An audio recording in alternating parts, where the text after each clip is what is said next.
Hello and welcome to Studio 415. On today's show, you'll hear what the future holds for Carroll's American Sign Language classes. You'll see what Principal Brandon Bidding does when he leaves Carroll every day. And you'll get a recap of the CHS College Fair. All of that and more coming up next.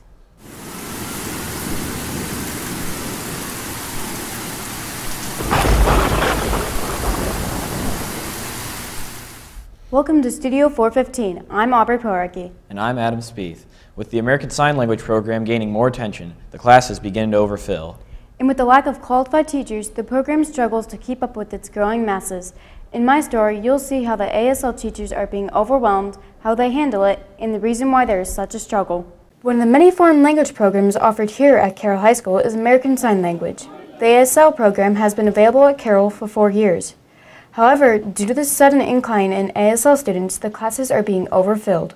We have quite large classes. ASL 1 during my third period has 80 students in one classroom. With the ASL classes already low in faculty members, the recent loss of a staff member forces the program to face a new dilemma. There is a shortage of ASL teachers all over the country. I see postings just about daily for schools and universities, not just high schools, needing teachers. Even though there are plenty of people with the correct skills and knowledge to teach an ASL class, the proper qualifications for a teacher are still required. The search for such qualified personnel is still a struggle. In Indiana, there's not really a lot of preparation. You can become a teacher, you can become an ASL interpreter, but to find somebody who has the certification, the training, teaching license for both is difficult. However, there has recently been a proposal in the State House with the idea of allowing unlicensed teachers to be hired that could possibly be passed as a Senate Bill 387. This bill could be the answer to Carroll's faculty problem. It definitely would be a big help to our program. That's part of the reason why the teacher who resigned this year, just because the transition to teaching is expensive and it takes so much time and it is difficult in Indiana to satisfy those requirements. In the meantime, those looking to join the ASL program, the wait may be a while. Due to the classes being overfilled and the lack of qualified teachers, ASL 1 will not be available next year to lowerclassmen trying to join the program. Only American Sign Language Level 2 and 3, so the students who are currently taking ASL can continue. Though the ASL program is going through many problems, Mrs. Scholes hopes that it will continue for many years. If you still have any questions about the class, ask Mrs. Scholes in room 217. I'm Aubrey Powerke. To many students, Principal Brandon Bidding is simply head of administration here at Carroll. But many students aren't aware of his other profession. Studio 415 reporter Drew Wiltberger brings us the story on Principal Bidding's career as a cow farmer.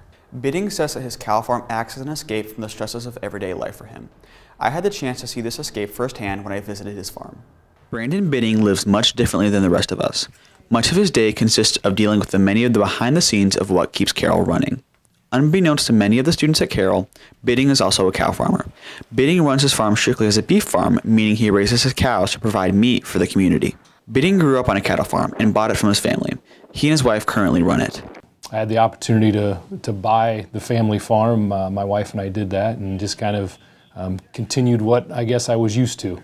Bidding currently cares for 20 head of cattle. Although Bidding cares for a relatively small number of cows, the farm he lives on is rather large, being over 100 acres. There's a long history with the farm, the main barn being over 100 years old.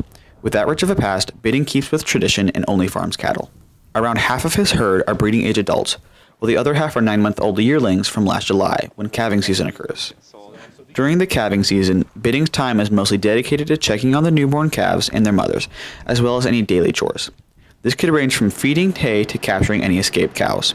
There are, however, major seasonal differences when it comes to cattle farming. This time of year, it's just more checking to make sure everybody's okay. And so that could happen, again, in the morning before school. Again, that's also when you're checking water lines to make sure they're not frozen in the wintertime. And then when I get home at night, it's just a matter of feeding. Bidding's hobby takes up a large portion of his free time, some days having to get up before the crack of dawn in order to care for the cows. He says it's all a labor of love, however, and the balance of school and farming is something he enjoys. The balance for me comes when things are going well, to be able to have a busy day here and be able to get to a place where it's just a little more peaceful with, you're taking care of animals, you're caring for things, and so that's the balance that I strike. With the large amount of work required to run a farm and school, Bidding says that managing the two can be stressful at times, and that his wife is integral in keeping everything running smooth. I'm very fortunate because my wife is also very much a part of the process, and she helps out a lot too. So if I have a late night, she's able to check on them. So just a supporting family structure in place helps that balance as well. Some students may have a newfound appreciation for the principal now that they know of his time-consuming hobby, but Bidding says it's all a day in the farm. For Studio 415, I'm Drew Wiltberger. On Tuesday, March 6th, Carroll hosted its annual college fair.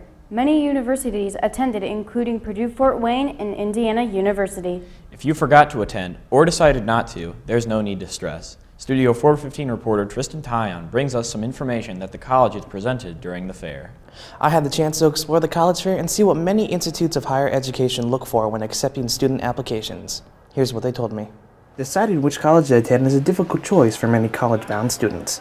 Fortunately, Carroll hosts an event known as the College Fair. The College Career Fair is a time for local businesses and colleges from all over the United States to be able to come in and present to students so that we can offer our kids a wide variety of opportunities.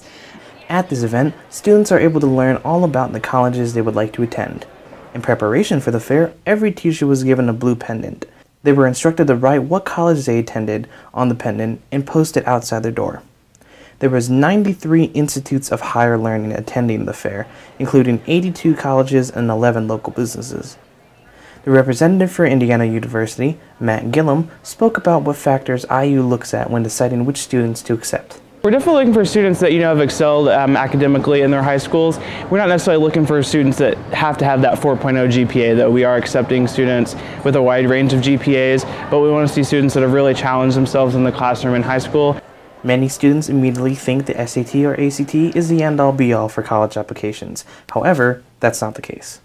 Purdue Fort Wayne, formerly known as IPFW's representative, Roy Donnellian, explained what public universities like Purdue will look at. For a public university, we're looking at Core 40 for sure. So the type of diploma a student graduates with and their GPA. I would say those are the two top considerations. One of the most important things about deciding which college to attend is going on a college visit. Students that take college visits are able to find out what life on campus is like and some of the educational opportunities that are offered. Both Donnellian and Gillum agree that college visits are important for deciding where to attend. Well, I think it's important for students to visit campus as well. We love to talk with them. Our goal is to get them on campus, meet our faculty, see the campus and tour the campus. I would recommend any student that's interested to come pay us a visit and get a tour with a current student. We have a beautiful campus, especially in the fall and the spring months once it starts getting green here. Each college has their own unique flair that make them who they are. For information on any certain colleges you'd like to visit, please visit their respective websites. For Studio 415, I'm Tristan Tyon. The sound of a basketball bouncing, the buzzer sounding at the end of a period, the cheers of loyal fans from the crowd, these are all sounds heard when the Mad Ants take the court. However, there is also another part of the atmosphere that takes the Coliseum floor along with the players on game nights. In my story, I bring you the sound of the Mad Ants drummers. The Mad Ant drummers haven't always been around, at least as long as the team has been. It all started as an idea from former percussionist in high school and current Mad Ant Drumline member Kevin Marlowe.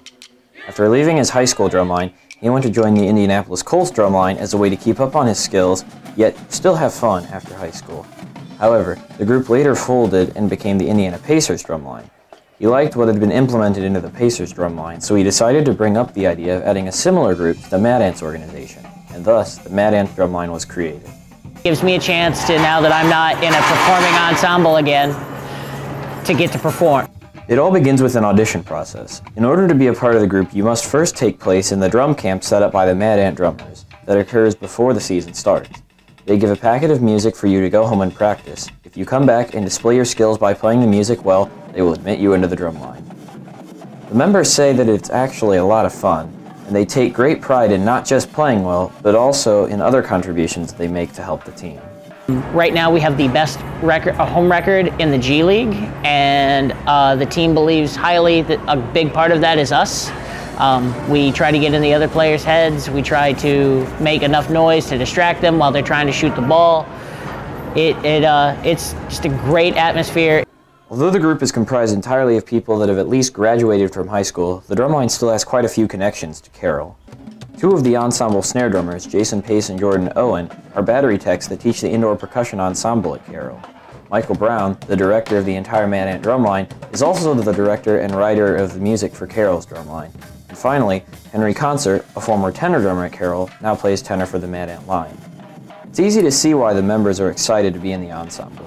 Most agree that even parts that could be annoying to some are fun for them. Even the stuff that's kind of hectic, like it being fast-paced and you have to change stuff on the fly, even that it's fun and keeps things challenging and stuff. It's really not a bad gig. Catch the Fort Wayne Mad Ant Drummers on Friday and Saturday nights starting at 7 o'clock at the Coliseum. For Studio 415, I'm Adam Speed. That's all we have today. Thanks for watching. Be sure to check out our other shows and many other videos that we create on YouTube. Search for Carroll High School TV Department. For all of us here at Studio 415, have a great week, Carroll.